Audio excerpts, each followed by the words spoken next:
This is How Do I Do This? The show for anyone asking, is it just me or is this a lot?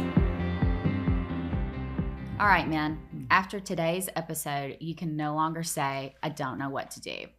That phrase is going to be retired, canceled, if you will. This is the episode that women are going to send to their husbands, their friends, their boyfriends, their partners, their girlfriends, and say, send it to your husband. What you're going to learn today is how to emotionally show up without waiting for instructions, how to show up for yourself while you're still grieving, and the way that that can have amazing ripple effects for you, your family, your friends, and your extended family. So today I have two really important men in my life. The first is my husband, Dan, who you've heard me talk about numerous times and how he showed up for me after my mom has passed. And the other person is my good friend, Brandon Flechas, who is also the husband to my best friend, Ellen. And what makes this really special is that most days, Dan and Brandon are also really, really good friends. And that's an important conversation to have. So before we get started, we have tea on the show. And so, guys, what did y'all choose for your tea today? I chose the kind that tastes like bourbon. Yeah. Because it's bourbon. Yeah, I told Dan just to pour me what he's having, so we're Okay. good. All right. So it's going to be a different kind of conversation today. I thought it was just the whole thing was about beer and bourbon. Yeah, it's not. It's about feelings and grief and how you survive. Okay, I got it. I'll wing it. Okay, sounds good. All right. So Brandon, let's start with you sharing with the audience a little bit about what this time in 2020 looked like for you and your family. Well, I mean, yeah, we're like almost 5 years out from Ellen's diagnosis. So, yeah, so on Ellen's birthday is October 9th. And on her birthday in 2020, she was diagnosed with breast cancer. Yeah. And what was also going on with her mom? Her mom was in decline and she also had cancer. So in the middle of a worldwide pandemic. Yeah, the pandemic was going on too. Right. Yeah. And trying to father and all of those things too. Yeah. So All huge. Not a big deal. Yeah. No, just like a Tuesday, right? Nothing I couldn't handle. You know? Right, exactly. So let's start with just kind of everyday stuff. Did you ever say, tell me what you need, or did you just act, or was it a mix of both? So, I mean, there's common sense stuff about, stepping up and doing what they need because you kind of feel that. But we talked too, and particularly with the situation with her mom, if I knew she needed to go spend time with her mom or needed to do something there, then I would, step into the gap and do whatever needed to be done at the house, which maybe stuff that she would normally do with the kids or whatever. Do you feel like in that time you became better at noticing what needed to be done? Because I know the joke that women say a lot is, I feel like I have to tell my partner what to do. Or do you feel like you had to become better, or you did become better, or do you just think you're like automatically amazing at it all the time? Or did the situation make you better? I think I'm pretty good at it all the time, but it's I'm sure, though it's kind of hard to remember everything in day-to-day details now. I think that I'm sure that I was more in tune with what was going on with her specifically because my radar went up, obviously because of her diagnosis. And obviously when, somebody in your tribe is affected, you're going to protect that person. So Right. I'm sure I was more in tune with her and what she needed specifically during that time, because I knew I needed to, step in and, be there for her. Yeah. So Dan, what did that look like for us from your vantage point? Well, Brandon saying that you have to be in tune with your spouse is that's key. You can tell when your spouse is having a day where they have too much on them, their decision fatigue is high, and you just need to do, what's right for them and the family and taking some of that decision making away of things that they usually like to be a part of. It can also mean, running interference with family members, because if you've ever had any kind of loss in your family, you know how that it can bring out the worst and the best in people. But family is not always the best when it comes to being supportive during the grieving process, because they're also grieving at the same time. Right. But it is folks act weird. They do things that you never think they would do, and it's just like, all right, well, I'm going to put you over in this box for a while. What you're saying is not going to get to my spouse, because you're grieving in a way that's might be the way that you're grieving, but it might not be healthy for my loved one. Yeah. Or it might just add more stress on my loved one. So you kind of have to run interference sometimes. And a lot of time it's just shutting the hell up and listening to your spouse. You don't have to fix everything. There's no way you can fix this. You just have to be there and listen. And I know we've had some growing pains in that area, because I say a lot of words, and a lot. Yeah. and sometimes you start offering solutions, and I get very angry about it. Yeah, and that's. And how do you manage that? Yeah, I mean, I'm not going to tell you that, hey, there's a perfect person to deal with this, or to help their spouse to deal with it, because the other person is still human.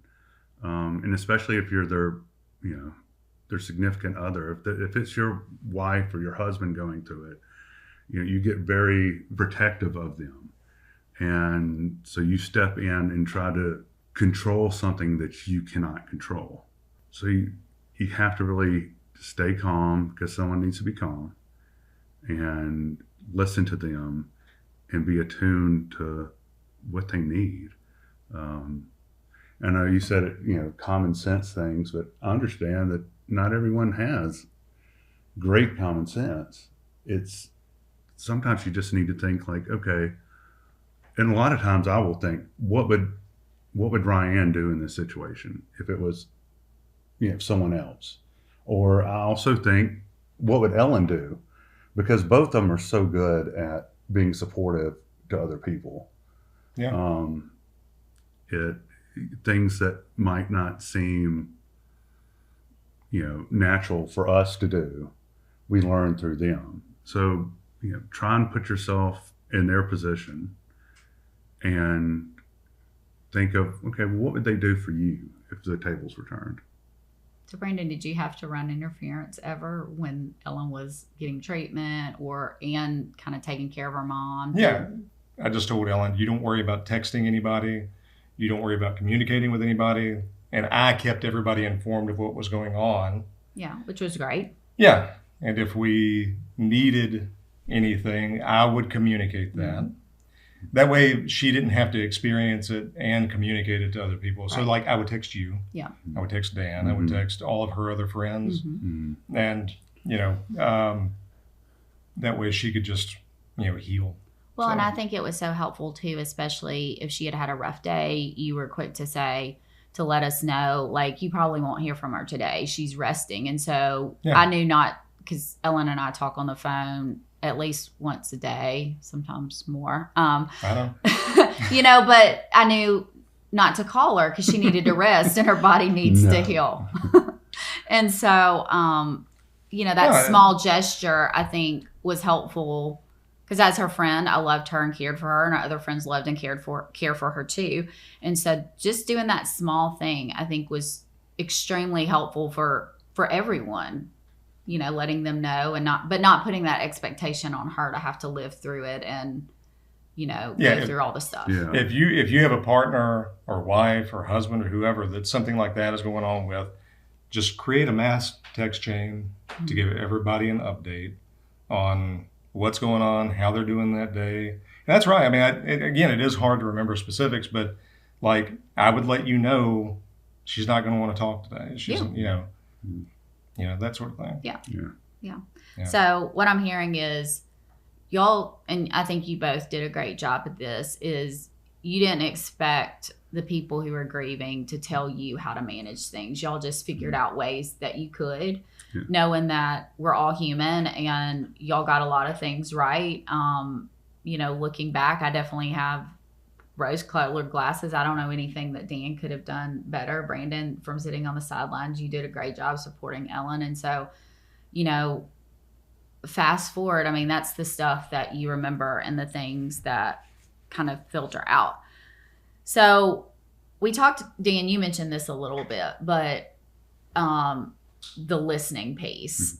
I think females especially, we just want to be heard. So how do you deal with when we're having one of those verbal vomits and we're kind of angry about the situation, and we're angry about what's happening, or we're angry about how other people are acting, and you all see a solution, and maybe the solution is kind of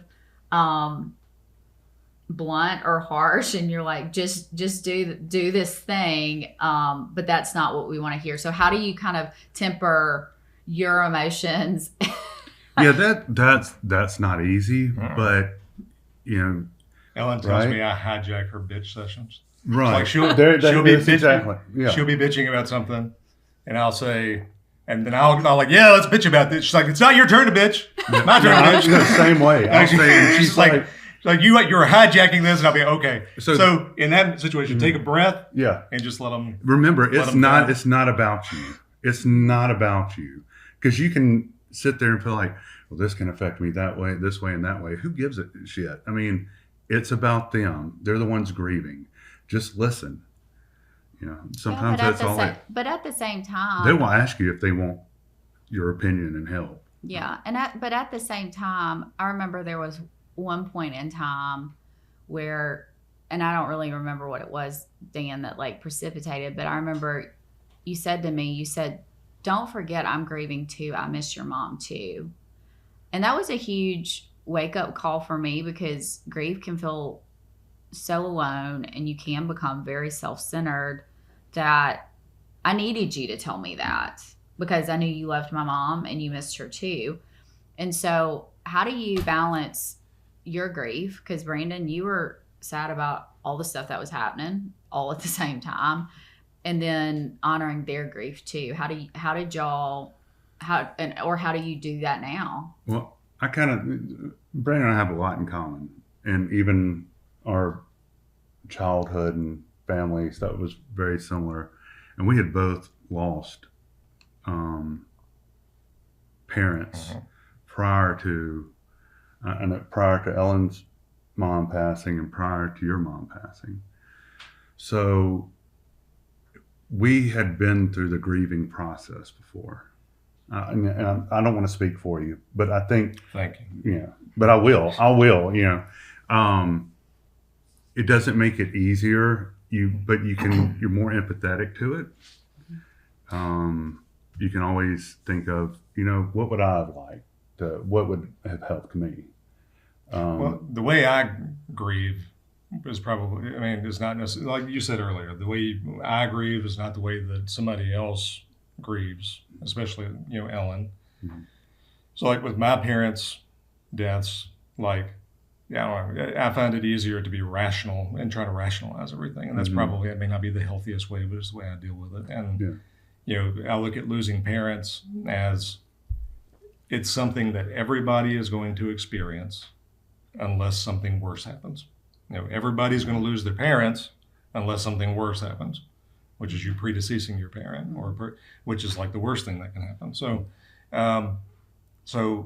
And with Ellen's mom and with both of my parents, it was a slower decline where we were able to say goodbyes earlier and sort of come to acceptance. So it was sort of a slow grieving process even leading up to the death. I know your mom died more unexpectedly. Yeah. So I'm sure that was very different than what we experienced. It's different. And the word acceptance that you're using is, that's spot on, because, you have people that say, when you lose when someone passes away and they tell you, and I know you've had people tell you this, it gets easier over time. But it doesn't get easier. You get stronger. And the way you get stronger is through acceptance, right? And both of the passing of our mothers were both very just sudden and out of, not expected. Right. So neither of them were in great health, but we didn't know it was going to be that day. Right. I mean, they weren't in hospice. They didn't have cancer. Mm-hmm. They didn't have any, thing like that. So you didn't have the ability to have that, that acceptance come, as they were getting sicker. And so it was just an all of a sudden thing.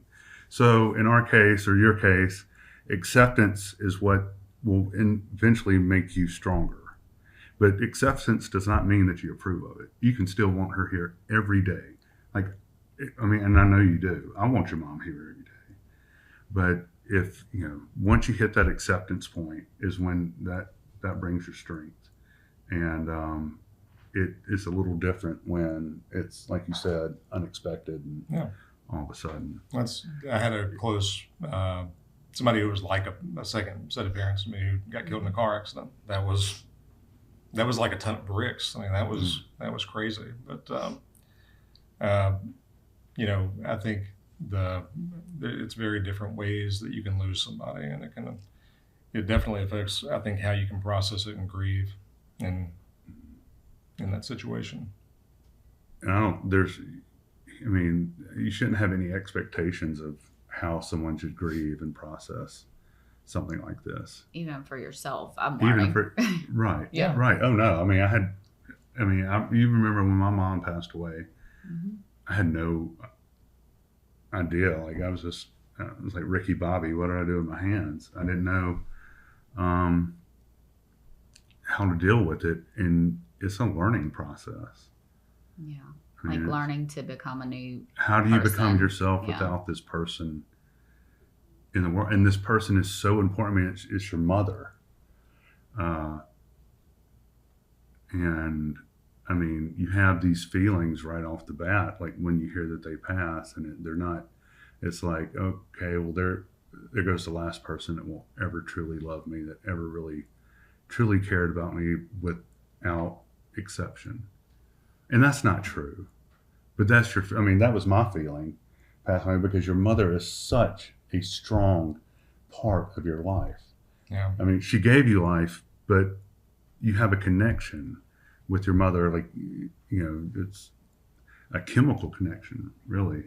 Oh, yeah. I think I read somewhere once that, especially with boys, that they change the DNA in the mother's brain. So there's a part of our son that lives now in my brain. I don't know if that's completely accurate, so nobody quote me on that. But, after you carry a son in particular, that there's part of his DNA that resides with me. Yeah, I mean, I truly believe that, because one of my sisters would tell you that, and I come from a kind of a blended family. I have 3 siblings that are from a previous marriage of my father, and 1 sibling that's from the only previous marriage of my mom. And that sibling is a sister, the one on my mom's side. And she said the way my mom, was connected to me was totally different than the way they were connected. Not that the way they were connected was bad, but it was like this strong chemical connection. Yeah. So yeah, I think with boys, it's yeah. So since we mentioned children, let's talk about what it was like and still is like to father while holding your partner's grief and your own, and how do you do all of that? It's a compartmentalize. Yeah. So with what you asked me about earlier, there are 2 very different situations. One is Ellen's cancer. Ellen's cancer, we put our heads, it was curable and treatable. So that was putting your head down and getting through a bad situation. That was all that was. Going back to communication with other people, particularly in that type of situation, or even in where you've had a loss and you're going through grief, communicate with other people too, because you'll be surprised how many people want to help, you know? So instead of like, you know, if you're the type of guy who's like, I don't know how I'm going to get dinner on the table tonight, I guarantee you there's a line of women who are waiting to put casseroles on your front porch if you just reach out to them. Yes. And that's, we know you love a casserole. Maybe my toxic trait is not wanting help. It is. Well, it is. I will tell you it is. I've experienced it. That's mine too. Because I got contacted by a group of mothers at our kids' school, and they were like, you know, we're going to start a food list. And I said, don't do that. And I was like, here come the tuna casserole. Because Ellen called me and she was like, can you believe? She was like, can you believe Brandon told them no? I was like, I can believe it, but also y'all need help. But if that was not overwhelming to me, what was more overwhelming to me was the thought of people showing up with that type of stuff. I was able to control our unit. But if you're not the type of person who can do that, reach out. There will be people who will do your laundry for you. And, you know, there will be people who cook for you or do anything you want to do if you just reach out. So that wasn't my thing, but it was available to me if I wanted it or needed it. So a lot of times you don't even have to reach out. They're reaching out to you. Right, and they were. And can't. I'm like you. I don't want to ask for help. Yeah. And I don't want to receive, but in a situation like this, you cannot be too proud.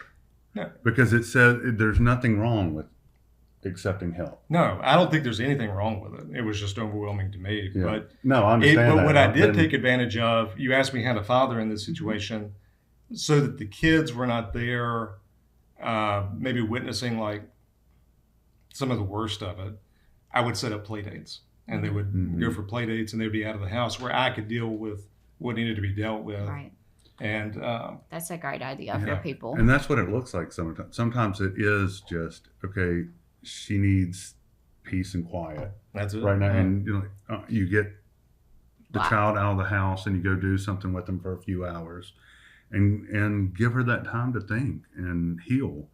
Well, I remember because y'all changed your Thanksgiving plans and came and had Thanksgiving with us last year. Yeah. And I don't know what time, I don't know if it was my birthday or the day after, but I remember I woke up in a panic and it was like 9:30 or 10 in the morning, the latest I had slept since our son had been born. And I was like, oh gosh, what's going on? And the house was quiet. I was like, where is everybody? Has the rapture happened? And I come stumbling out of the bedroom quite quickly, like throwing my glasses on. And Ellen's sitting there and she's like, everybody's had breakfast. I've cleaned up the kitchen. The boys have taken the kids away. You needed to sleep. And that was such a gift because I didn't even know that I needed to sleep and that rest. But she just stepped in and did it. And you did it too by saying, sure, we'll come to Atlanta for Thanksgiving and So the way that went down, out. I don't remember the day that your mom passed, but I know it was really close in time. It was 5 days before Thanksgiving. Yeah. And so we texted Dan and we were like, this goes back to communicating not with you, but with Dan. I was like, do you think that would be a good thing if we came, or would it be too overwhelming for her to have extra people in her house? He said, I think it would be great. So that's when we decided to come, and I think it did end up being a good thing. Yeah. And your dad came too. It was great. It was exactly what I needed. But y'all are the type of friends who I don't care if y'all see my house a mess, or there's laundry piled up or whatever, because I honestly don't remember what shape the house was or was not in. But when you've been friends for 2 decades, you've seen the best. We got all the roaches off the floor. Don't worry. Okay. Yeah. So did either of y'all consciously think about, when you're in those moments, about the children watching and what they were learning? Yes. And what does that look like? You have to be honest with them and give them age appropriate information. And I mean, I say age appropriate. I don't know if there's a such thing when it comes to the loss of someone. But you have to be like, this person's no longer with us. We're going to get through this. It will take some time, but your mother and your father are both here with you, and we're going to be there for your mother, or we're going to be there for your father at the same time. But it's okay. You can grieve. We can all grieve at the same time and still support each other. So for both of y'all, I know the answer for Dan, do you allow your children to see like the tears, or like, do you let them see that vulnerability? Yeah, we did. I mean, that's, Yeah. I mean, I remember our son Luca making a comment about seeing me cry for the first time. And it was around the time that Ellen's mom died. So, yeah. So that's our son said the same thing. He goes, the first time I ever saw Dad cry was when Cookie, when he called your mom, passed away. I was like, you hadn't been paying attention, because I'm sure I'd cried before then. Well, you have to be open and honest. You can't. I mean, what lesson is it for a child that you can't have your feelings? Yeah. So I just told Luca there's nothing wrong with. No, there's nothing wrong with crying or being vulnerable or. Yeah, well, and I mean, I think it goes to show them that, not just saying you have to be resilient, but showing them that whole idea that more is caught than taught, right? Mm-hmm. And showing them that grief sometimes looks like being angry. Grief sometimes looks like tears. Grief sometimes looks like going out and shooting some golf balls. Mm-hmm. Grief for mom sometimes looks like rage cleaning. And it's all okay. It's all okay. I mean, there's no set way to grieve. I mean, there are ways that people grieve that are unhealthier than others, but they try and put a timeline on it, and I don't think grieving ever really stops. You still grieve that person until but it, like I said, with acceptance comes strength. So let's kind of think about too, because I know y'all are both very good at this, is supporting the larger circle. Dan, you took my dad, you invited him to go to Ireland on a trip. Brandon, I know you did so much to help Dawn and Wanda in her last few days, and even after the fact, doing things with Dawn to help Ellen's father, to help keep him, to help him through the process. How did y'all know when and how to step up? Or what did it look like? What would you tell somebody listening if they're like, I think I want to, but I don't want to overstep? I mean, it's weird when it comes to in-laws, I think. Ask permission. Just kind of feel it out and see. Like I would, like with Don, if I needed to go do something with him, I would say, do you feel up to doing this today? Mm-hmm. And, let him know that I wanted to do that. Right. It wasn't, in other words, you don't ever want the person to feel that you're doing something out of obligation. Mm-hmm. Right. But, talk with them and see, are you feeling up to this today? I think that's probably a good way to say it to you. Because I would like to do this with you if you're up for it. Or but don't wait for them to tell you what they need. No, just step up. And I mean, if I can't emphasize that any more than I have, but step up and communicate, I think is the what you can do that would take the burden off the person who is grieving in that moment. Step up and communicate for them. Yeah, I know. I totally agree with that. Like with your dad, it's really not a question if it's something that he would feel like doing, because your dad, I love him to death, but I know that he will make himself busy to not deal with feelings that he's having. That's not abnormal. I mean, a lot of people do that. A lot of guys do that.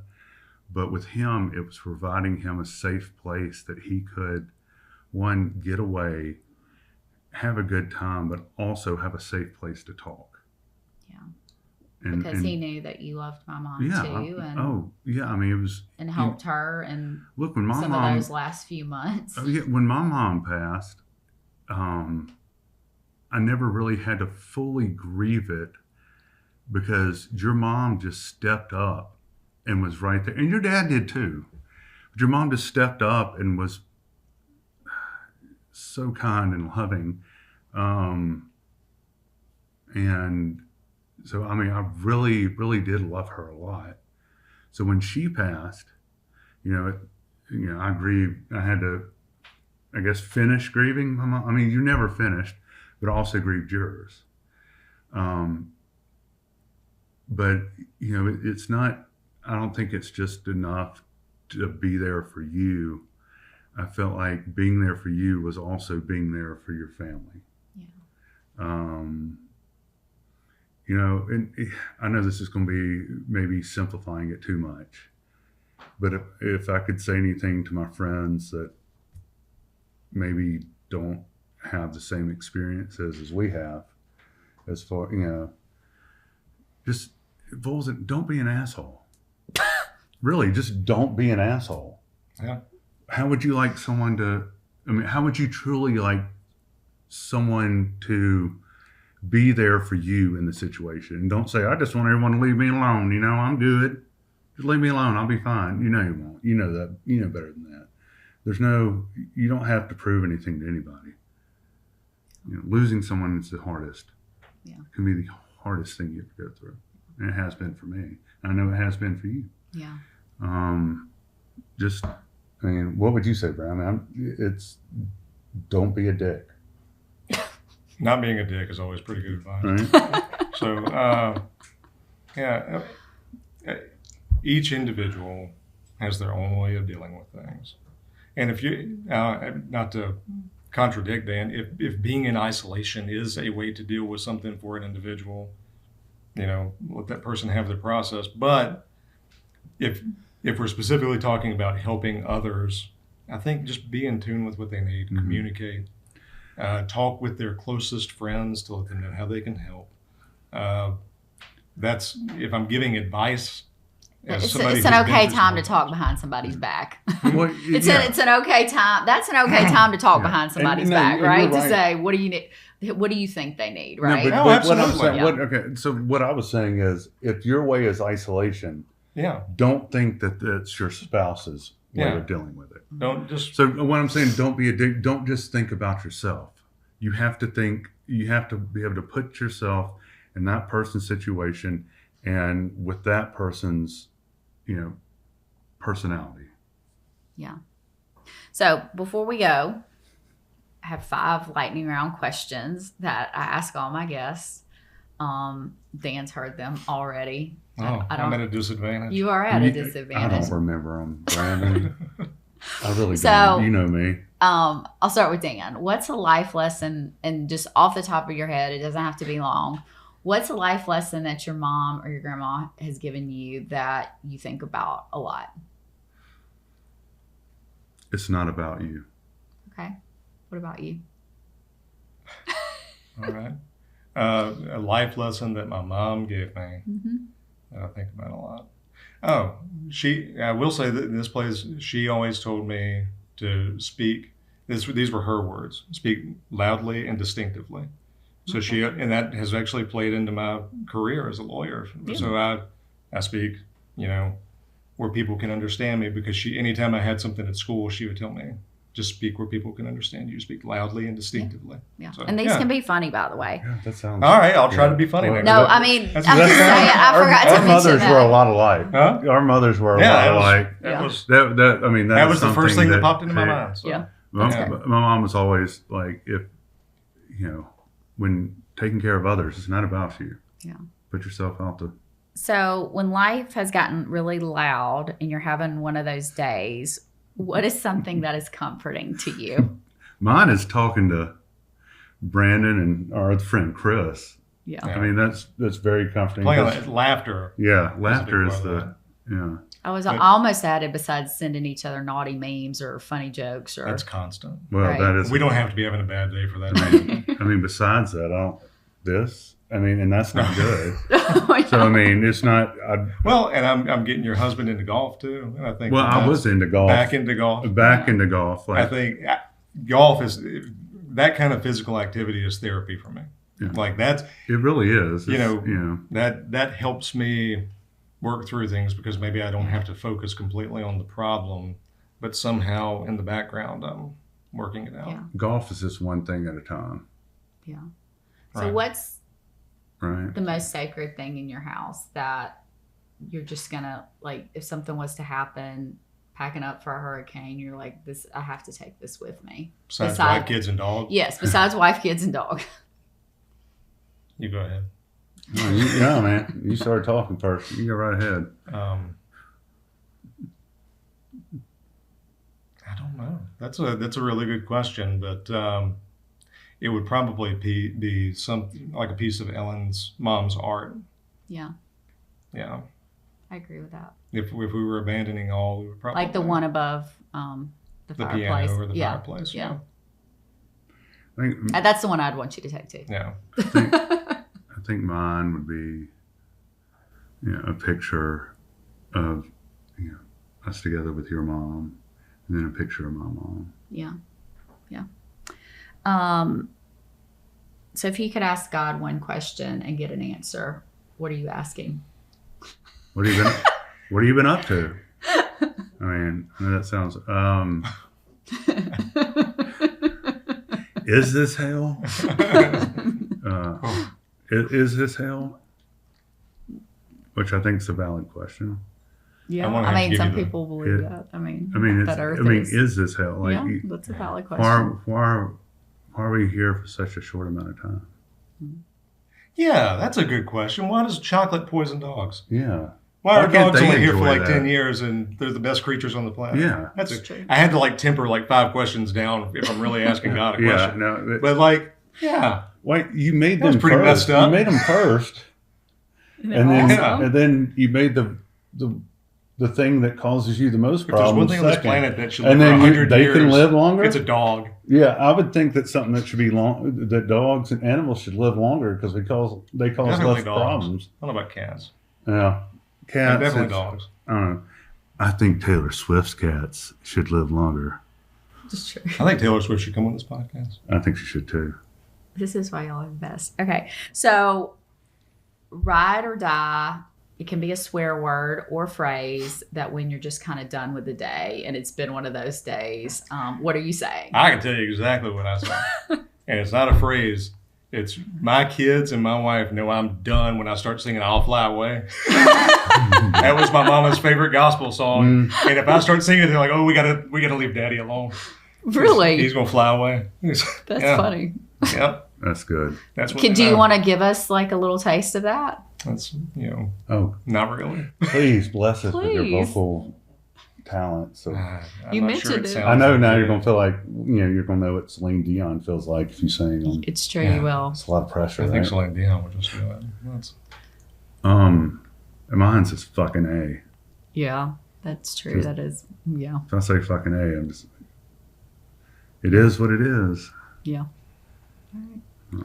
Anything else y'all want to add that you wish people would know that I didn't ask? I don't know you didn't ask this, but I just really get in tune with your spouse. Yeah. I mean, just Because I think grief will bring out the good and the bad. it will, Like, and understand what. I mean, just get in tune with them. it's something I was thinking about earlier. It's like everybody works a job. If you're working a job and a coworker's out for whatever reason, you step in and somebody's got to do that part of the work that day. You can have that mentality with it too. You don't have to be the most touchy-feely person in the world to be there. Just do what needs to be done and communicate. Yeah. Communication is key. Communication I mean, is key. it is key. It's key. and saying yes when they want you on a podcast. And communication's Yeah. not easy for everybody, particularly guys. I get that. a It lot. is not. It's Communicate with her friends. Get a mass text with her friends. And if you need the help and the support, they'll be there. I guarantee not. that. And also, remember that you need to be honest with yourself at the same time. You need to watch, you need to make sure you're taking care of yourself, because until you really take care of yourself, you can't help anyone else. Yeah. So at the same time, you can't just bottle everything up and try and help them. You have to be vocal about the way you're feeling. Yeah. It's not about the way that what they're going through makes you feel. It's how you feel about what's going on. Yeah. All right. Well, thank you. I appreciate y'all both being here. I hope you enjoyed your tea. Thanks for having us. Did we say everything that you told us to? Stop. Okay. Enough. That's it for today. You can ache for who you were before everything changed and still become someone new. Grief and growth sit at the table, passing notes when we're not looking. This tea, this time, this space is part of your healing, and it's part of mine too. You're not broken. You're just brewing. And if besties do not gatekeep. So if something filled your emotional cup today and you learned something, share this with a friend. Like, follow, and come back next Tuesday. Your seat at the table will be waiting.